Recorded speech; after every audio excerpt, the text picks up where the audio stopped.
Alright, so guys, doon po sa ating next part of the research, which is significance of the study. I think this is very much self-explanatory naman.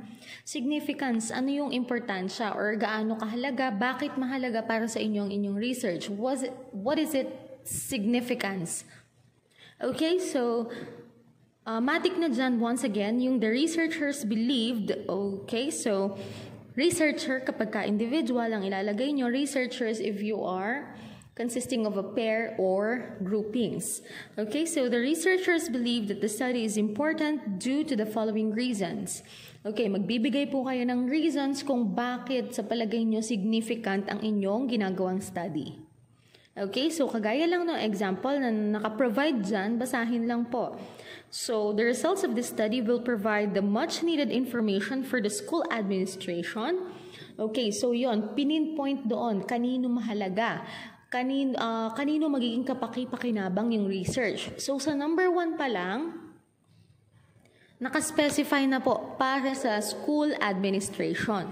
So, that means, mahalaga ito sa school administration para saan daw? Ayan, in order to formulate sound decisions concerning grade 9 Dalton students of John Paul College.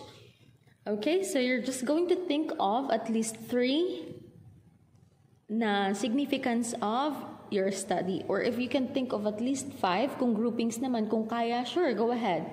And just the minimum is 3, okay?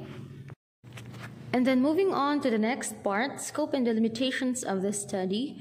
This study focused on the effects of television, cell phone, and computer or internet to the academic performance, socialization, and study habits of the selected grade 9 Dalton students of John Paul College.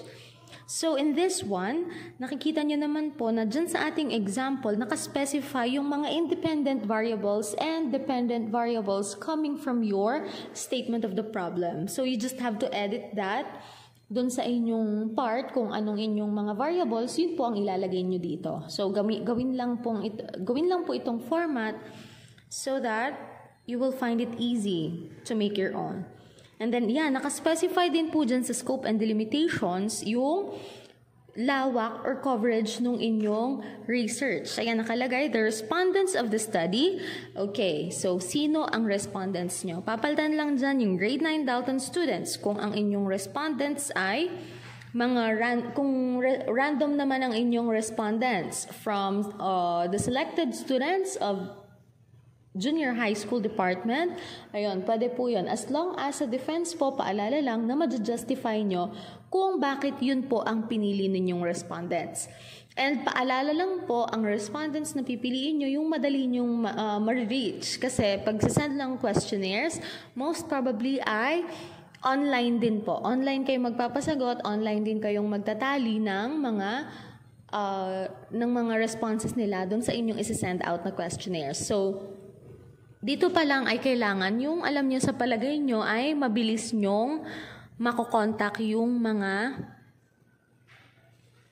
students. Okay? And then the final part, this study covers the period from June 2019 to March 2020. Okay? So, ang gagawin po natin dito, mag-start tayo ng November. Since November naman tayo nag-start ng research, ang ilalagay po dyan, this study covers the period from November 2020 to April 2021.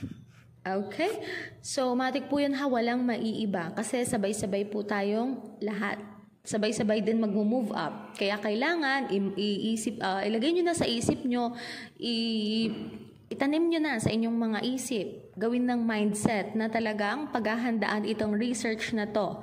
It's not just because this is one of the requirements, pero I also want to make sure that you are also enjoying what you're doing. So, mas maganda na na-enjoy nyo at least kahit nakaka-pressure o nandun na yung stress, but at the same time, mag-enjoy kayo kasi at least na-feel nyo or na-experience nyo kung paano gumawa ng isang research study. So that's it. Thank you so much for listening and have a wonderful day.